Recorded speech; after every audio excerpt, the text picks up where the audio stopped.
A couple of mammoth leaks out of the Utah Hockey Club. We're going to tell you all about them on the Locked On Utah Hockey Club podcast.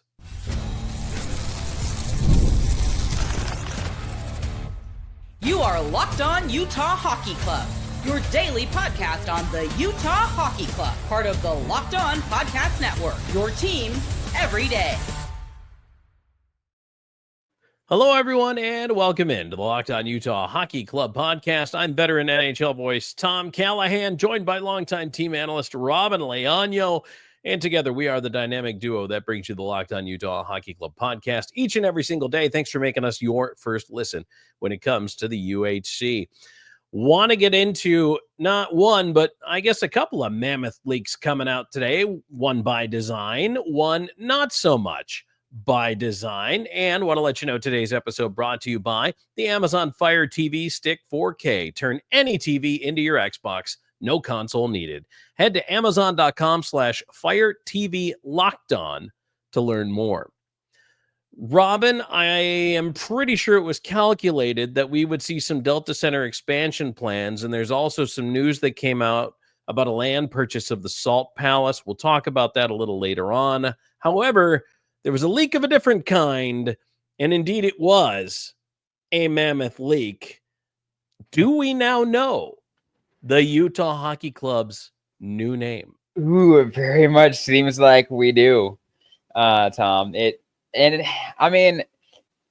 interesting because who knows, maybe they just did it by mistake, whatever it is. You could you could spin it however you want if you're within the organization. But when the Utah Hockey Club changes their YouTube to @Utah Mammoth and then takes it down, it definitely raises a few alarms. Well, not only did they take it down, they eventually just scrubbed the entire YouTube page. And I grabbed a screenshot of it for those of you on YouTube. Here it is. I have a screenshot of the Utah Hockey Club's YouTube page @Utah Mammoth. And there it is, changing it. And then they pulled it down, as you mentioned. And then just the page disappeared. Yeah, and now it's back up, by the way. And it's back at Utah Hockey Club, but is that like an intern level whoops? Did somebody mess something up there? Or is this willful misdirection? Are they trying to mislead us? Or do you think there was a real legit mistake made here? I think it really was a mistake, a legit mistake at this point. Like, to me, I'm thinking, but at the same time, I think in my head, wouldn't they know that changing the @ would be published immediately? Changing a URL is going to that's public. That information is public. It's not isn't just like for ours. If you go up to our page, the way you get there is youtube.com/@LockedOn Utah Hockey Club in full, and even where the specific cast, because it is the URL. And even shows on the thing which says @Utah Locked On Utah Hockey Club for us. And maybe someone didn't know that. I don't know. Again, I'm not in this. I'm not within there, but it definitely is a sign. It gave a lot of ruckus and a lot of noise happening around these parts, Tom. Now, Robyn, the team has said they've not made a decision yet. They're still sticking to their guns on this. No, that's not our final choice. We're not telling you our final choice. We haven't made our final choice. Do you believe that? No, not one bit. I mean, here's the thing. We know what the three final options are, and I think it was the Salt Lake Tribune, or was one other local newspaper or outlet did a little poll themselves, and they're like, oh, the majority of the people want the Utah Outlaws, but all signs have been pointing to the Mammoth being their choice. Really, and I've been feeling that way, Tom, for the last at least, I want to say that to me it felt like 6 weeks or so, maybe a little bit longer. It's been feeling it's that all signs are pointing towards Mammoth. And again, maybe my senses are wrong, And then this leak was just a misdirection, and all of a sudden 2 weeks from now we're going to hear, or a month from now we're going to hear it's the Utah Outlaws. But this very seems like it's not a coincidence. Yeah, well, and here's the other thing too is, and again, the team's official statement on this is there is no official statement on this. Like, we haven't made a choice yet. That's what the Utah Hockey Club is saying. So just to be clear, there is no official anything. There is a chance, and I certainly see this as a possibility, Tom, where they maybe they were kind of, maybe they wanted to update, maybe they at least secure the URLs. Maybe they wanted to like somehow secure the at Utah Mammoth URL for YouTube. They also wanted to secure the Utah Outlaws, but that one's not known because maybe they did it on a separate page. But accidentally updated the main one, and that's what we saw. Which is, yeah, that's what I think would be the giveaway, right, Robyn, is if you update your main page to Mammoth. If they would have updated it to Outlaws, or they would have left it UHC, nobody's talking about it. But because you could secure at Utah Mammoth separately with a different email address. That's not a problem. But they didn't do that, and it's like they didn't want to lose the content in the transfer process, and nobody wants to re-upload all of that content, even 1 year's worth. Trust me. Mm-hmm. So maybe that's it. However, if go ahead. And I think too, the reason why we saw the whole delete thing too, probably very likely could have also happened, Tom, is and I know this is the case of a lot of like social media pages and stuff like that, where like after you update your URL or your at, you can't do it for 14 days. So I'm assuming this is what happened. They did it, realized they did it on the wrong page, and then took it down completely and then put it back up. If you are the Utah Hockey Club, then maybe that's the stance. I don't know. Now, let me say this. If this is a publicity stunt done to draw attention during the first round of the playoffs, well done. Everything else is going on. Yeah, bravo. Here, let me golf clap right here. Yes, that would be amazing. If that was crafted, amazing. Well done. But if it was anything else, well, that just makes it interesting. But I think, you know what though, I will still, even though I said last time, I will still continue to try to get our friends at Bring Hockey Back to make us a tusked up and bar down t-shirt. Could you do like I guess you could do a wildcat with tusks, but doesn't that make it a wild boar? I don't know. There's got to be a way to do it. Anyway, I don't know, Robyn. I think at this point, here's the other thought I had, and I wanted to kind of get your opinion on this. Does this take the fire out of announcing the name if it does indeed turn out to be Mammoth? Do a bunch of people just goes, well, you just could have told us that? If it does end up being Utah Mammoth, which again is my stance, I feel like it becomes now at this point the worst well-known secret, right? It's like, well, we already knew this. Like, yeah, cool, we're glad it's finally announced, but yeah, we already knew this. It's like PWHL Seattle expansion. We already knew this. Which, by the way, that is now final. I knew I was going to find a way to work it in here somehow. So Vancouver and Seattle. But yeah, I don't know whether this was on purpose or not. I'm curious to hear what people think. Was this a PR ploy? Was this a mistake? And this is the name. Was it a mistake and this is not the name? And maybe they were trying to secure all the domains for YouTube. It's just curious to me that you'd turn the site with your content on it into one of your potential names. To me, that's the biggest indicator that it's probably Mammoth. Yeah, very much. Hey, it happened late at night though, so maybe someone was tired. Maybe they were just watching a little too much playoff hockey. I don't know. Maybe they got excited. So, all right. Well, let us know what you think in the comments for sure about that. Whether or not you believe it is going to be Mammoth, but that is a Mammoth leak indeed. And if it is, do you like it? Do you not? Are you hoping still, holding out, fingers crossed for Outlaws? Like what? Like, or are you still a clubber till you die? There you go. And you could just put a picture of a Yeti for your mascot. It could all work out. Could still be made to happen, Robyn.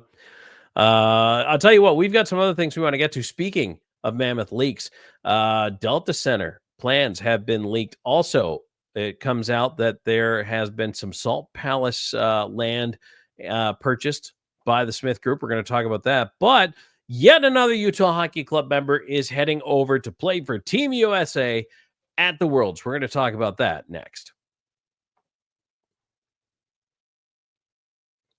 And today's show is brought to you in part by Monarch Money. You ever check your bank account and wonder, where did all my money go?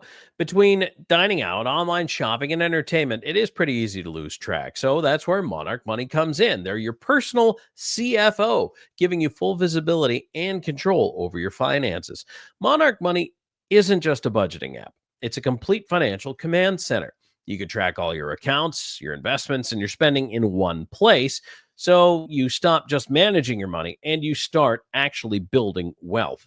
Now, one of my favorite things about Monarch is the fact that it does, instead of juggling those multiple apps, it gives you everything in front of you at one place. So you can check the finances, track your spending, even plan your long-term goals. It gives you a great way to do long-term and short-term. You tell it what you want to do. It'll break it down based on what it sees as your expenses, your categories, where your money's going, and that helps you, I think, or at least it helped me, to see where the dollars are going and do a better job, I think, putting them to work for me, as opposed to just having to reactionary spend every time a bill came in. So give it a shot. See what you think. Take control of your finances with Monarch Money. Use our code LOCKEDONNHL at monarchmoney.com. You have to go to the website, monarchmoney.com, for 50% off your first year. That's monarchmoney.com, code LOCKEDONNHL for half off your first year.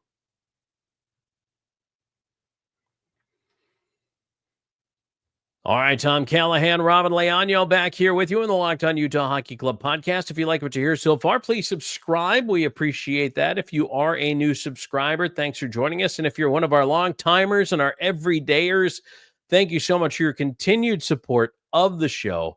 And don't forget, next week is Report Card Week, as Robyn and I will lay down the grades from the Utah Hockey Club's 24-25 season.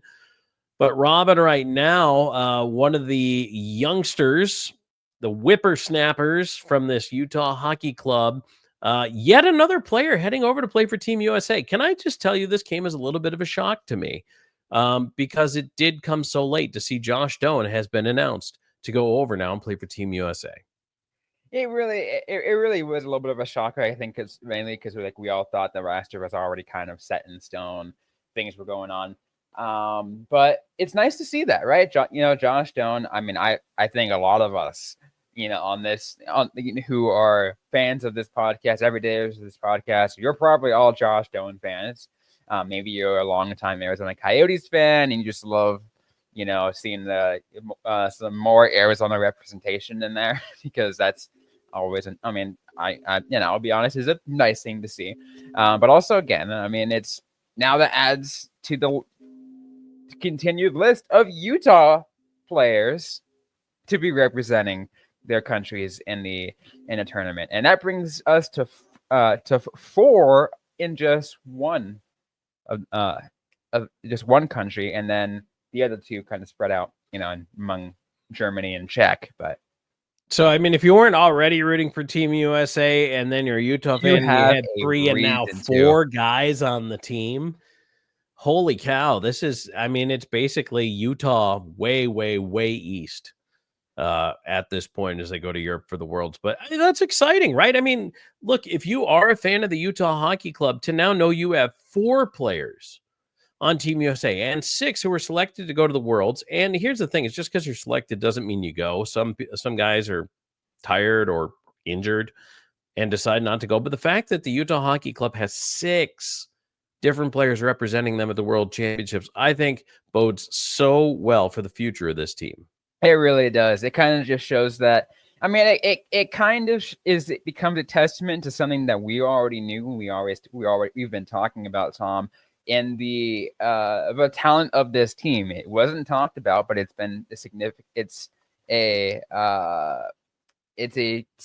significant piece that we have been saying the talent on this team is only getting better. They're becoming closer to a playoff team, and there's just some amazing players on this team overall. And again, having 6 players represent their countries in the World Championship, if that's not a testament to the skill of this team and the talent of this team, I don't know what else is. And here's the thing. So Josh Doan, in 23-24 with the Coyotes in 11 games there, 9 points, 5 of those are goals. Had only 7 goals in 51 games last year with Utah Hockey Club. Certainly that lack of performance when compared to the year before, I mean, it's a little disappointing, but I also think, look, cut him some slack. First really full year for the most part. I mean, that's one, but also, and again, I mean, even though he is a forward, so like the production is expected, it's not like when it comes to a third to fourth line guy, that's not your, that's not the bread and butter. That's not what you're expecting out of everybody. And you can still make a significant contribution without having been on the score sheet. And I think that's Doan's spot to grow is, I mean, could he have a top 6 ceiling? Maybe. I think so. And it would be exciting if he did. So again, I mean, still really, really young. I mean, we're talking 23 for Doan. So, I mean, a lot of time to continue his development, a lot of upside here. So I think this is only good things for this Utah Hockey Club to have yet another player heading over. And Robyn, it really gives us even more reason to watch now. So this is going to be pretty exciting. Yeah. Also, and yeah, I will say this too as a quick side note. Also, shout out to former teammate of Josh Doan, former college teammate of Josh Doan, Joey DeCord, making it away, or at least not really, let's say teammate, but at least term I'm looking for is at least sharing in that same alma mater in ASU.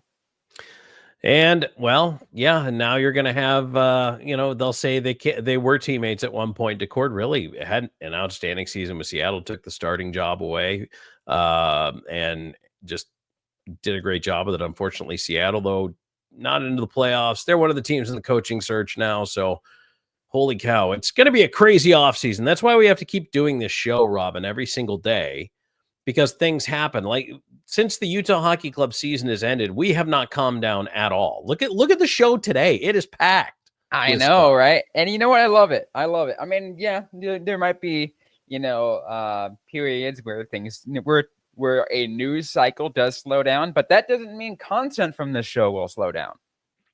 Absolutely not. We have plenty planned for you, that's for sure. So, including, we're going to show you how the Delta Center is planning to expand / renovate / change. And there's some interesting things that came out of the reveals that we saw today. Some of the renders, we're going to share those with you, and we're going to talk about what's going on with the building here. Plus, I want to get into that purchase of part of the Salt Palace as well by Smith Entertainment Group. There's plenty more coming your way here on the Locked On Utah Hockey Club podcast. And today's episode is brought to you by Amazon Fire Stick TV 4K. Did you know your Fire TV is also an Xbox? Turn any TV into your gaming and entertainment hub with Fire TV Stick 4K devices. No console required. Just grab your paired controller, subscribe or sign in to Xbox Game Pass Ultimate with EA Play included, and you're ready to go. Dive into hundreds of premium titles, including EA Sports College Football 25 to Call of Duty, and easily stream your favorite shows. I know for me, I love being able to play my Xbox. I live in a small apartment, so luckily I have it with me. But if I'm ever on the go and I'm able to connect to our Wi-Fi in the area that I'm at, I can just plug in my Fire Stick, have my controller with me, and go on the cloud gaming and be able to stream my games as if I had my Xbox console with me. It's absolutely an amazing thing to have. So it's really nice to also be able to have that. Plus, I can do my streaming like I would with anything else. So I can go from Netflix, YouTube, go to my Disney Plus, go to my my Amazon Amazon Prime Video, excuse me, and have everything on there. Head over to Amazon.com/Fire TV Locked On to get started. Xbox Game Pass Ultimate subscription and compatible controller required. Available on select devices, including Fire TV Stick 4K 2nd Gen, Fire TV Stick 4K Max 1st and 2nd Gen, and Fire TV Cube 3rd Gen.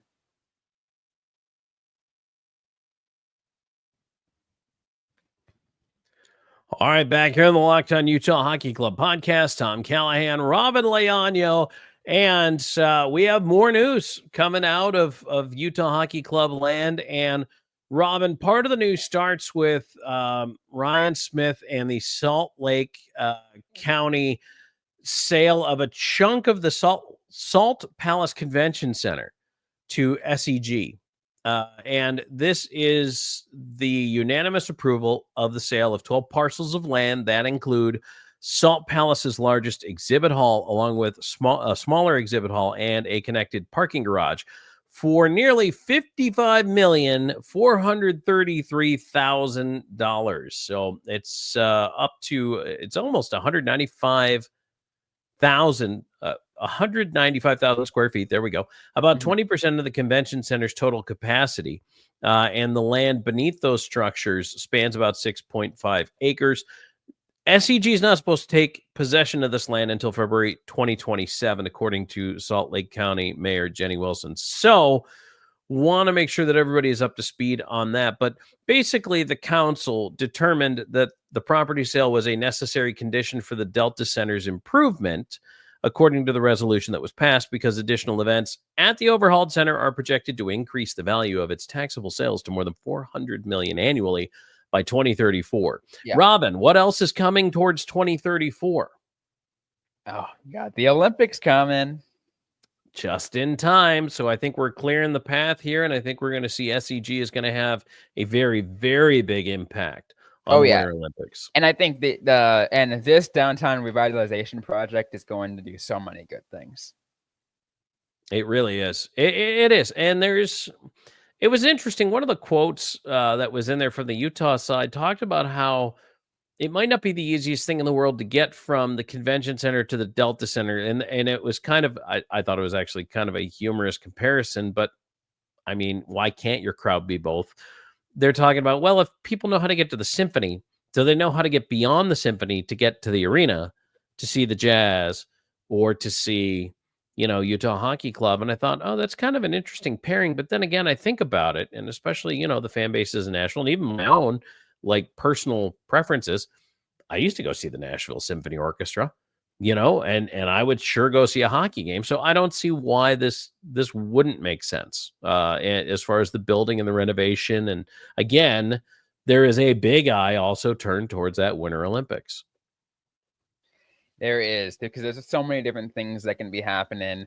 And it's going to be a huge, a huge project to get a whole thing happening, making sure that they put on a really good show for 2034, which is something I guess so many people can really look forward to. Not if you're just a Utahn, but if you're just an Olympics fan, if you are anywhere else in the Mountain West, or just anywhere else in the United States, anywhere in North America, to be able to go into Salt Lake City and have good infrastructure put into place so we can all enjoy the Winter Olympics, not just not just ice hockey, but all of winter sports. Well, the Utah Hockey Club is renovating the Delta Center, and Robyn, today we saw actually a couple of different videos that came out, and there were some pretty good reporting on it by a lot of the local media in the Salt Lake area. But I know you've got some renderings here, but we have a little bit more of an idea how they are going to do that voodoo that they will do in order to renovate the seating and the sight lines to make basketball and hockey somehow live together in this space. Absolutely. And we're not talking about basketball, but no, you're right. And it's interesting, Tom, because I think it's become the center of a topic of what Delta Center plans on doing for this, because anyone who has tried to be in an arena that in a hockey, specifically for a hockey game that was mainly built for basketball, or really they tried to fit in both, you always have an issue. Sight lines, maybe and you have limited capacity on one, or just a significantly altered capacity on one or the other of ways it goes. So what SEG and of course what they're doing for the Delta Center is they're creating this like more of like retractable, like moving, essentially floor movement system that kind of moves the floor as well as the seats in the lower bowl up and down, depending on, and movement a little bit in and out, depending on what kind of event we're talking about. In between basketball and hockey, Tom, and I'm going to bring the graphic up in just a second, at least for the first bit. Actually, I'll do that right now. To show you exactly what they're doing is they're doing that. But for hockey, they are going to be moving it up and down just as a matter of 2 feet. And you can kind of see the grade slopes over on the, if you're watching on YouTube, on the left-hand side, you can kind of see the difference between where those go. It kind of goes between that steepness level to more of a wider point of view for the hockey. Do you know, Robyn, it took me a while to figure out, even until just now, that if you're watching on YouTube and you see this graphic, or if you happen to see this graphic, you'll know what I'm talking about. And even if you're listening, I see the basketball goals, and it made sense those are basketball goals. But I'm like, man, is that supposed to be the boards or the end wall, or what is that? No, those are nets. The trapezoids are nets. And so now it makes sense. So what it's showing you with the seat grade is it's a much more gradual incline. When it comes to basketball, it will become a steeper incline behind the nets when it comes to hockey to provide better sight lines. And one of the ways they're doing this is essentially by raising the floor up 2 feet to be able to help with those sight lines. But I also think the seating risers, Robyn, is a very cool idea. And as it was pointed out when this was unveiled, hey, technology's come a long way with stadium seating in the last 30 years. So why doesn't it make sense to just change the grade of the seating and make it a little steeper, which results in better sight lines for hockey? It's interesting too, because if you take a look at what other venues do, and I'm going to use another one as an example, at least maybe another, let's say that's really close to close to Utah, and talk about the T-Mobile Center, for T-Mobile Arena, I should say, for down in Las Vegas, because I've been there for a basketball event, and that's a hockey arena that can also fit basketball. So it's a whole different situation. But what they do in that case, though, is they just added, essentially their own separate risers, like removable risers that you can easily kind of take in and out, and they just essentially put seats away, and then they put in a new, like, different kind of thing. And it adds time, a lot of time, but it's that's what they do. They bring in this retractable thing that they kind of put into storage when they're not when basketball is not being played for like a college basketball tournament, versus when the Golden Knights are playing. But here in Utah, again, they're moving the floor up and down and doing that. But what excites me is actually being able to see true renderings, Tom, of an idea of what exactly the sight lines will look like. And look at that, a full bowl in the lower bowl. It's pretty cool, isn't it? It really looks good. And it will be very exciting for hockey fans to see these. If you haven't already, they are online. You can go to the main Utah Hockey Club website.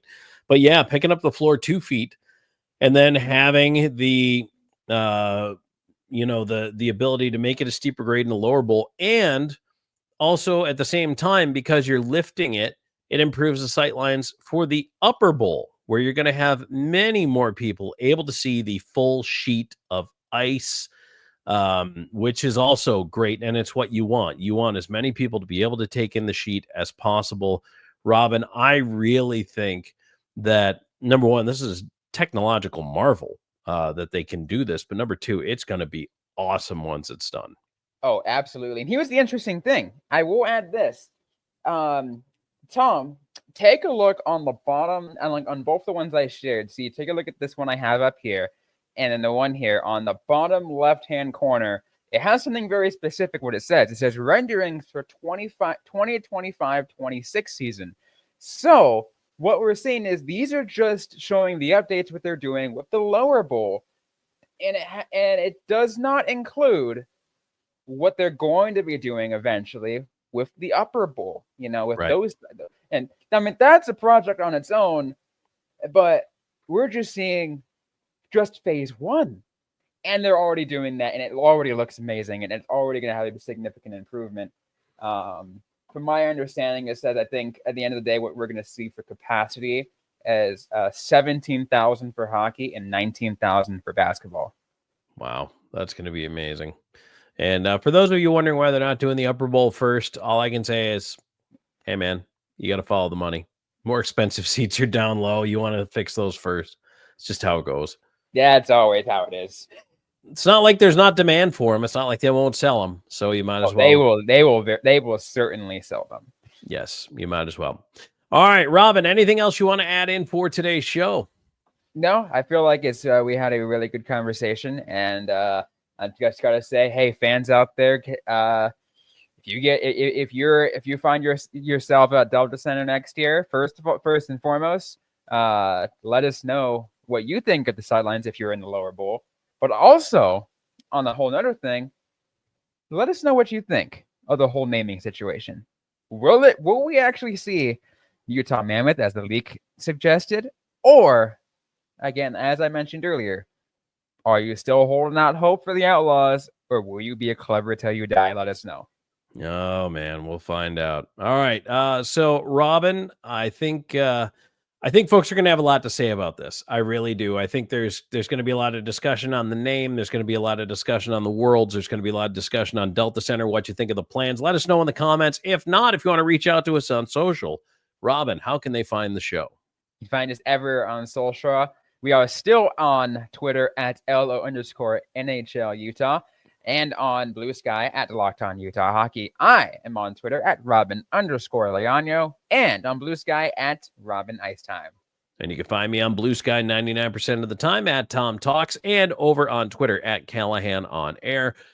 Thank you so much for joining us, everybody. A lot to talk about today. A lot to talk about, but a lot of good news for the Utah Hockey Club and, more importantly, its fan base. So thanks for joining us. We will talk to you again tomorrow. For Robyn, I'm Tom. This has been the Locked On Utah Hockey Club podcast.